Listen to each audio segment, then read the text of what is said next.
Guys, John here over at Byrider in Green Bay. Wanted to take a minute and talk to you about something that's on its way. Winter. It's a month out. Can you believe it?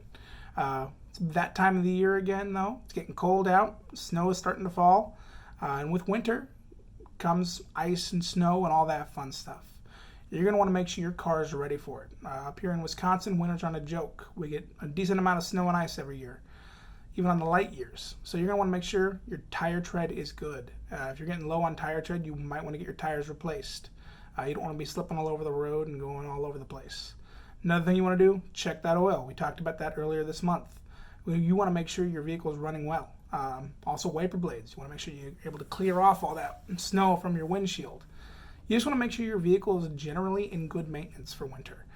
So if you have any questions on service or anything like that, please feel free to give us a call. Our location here at Green Bay is 920-455-7788. We'd love to help you out and get you squared away with anything you need. And if you have any other questions about anything, you can also give us a call and ask us.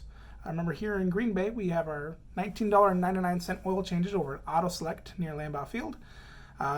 Give us a call if you have any questions on anything, and we'd love to get you all squared away. Hope you guys have a really great day, and we'll talk to you soon.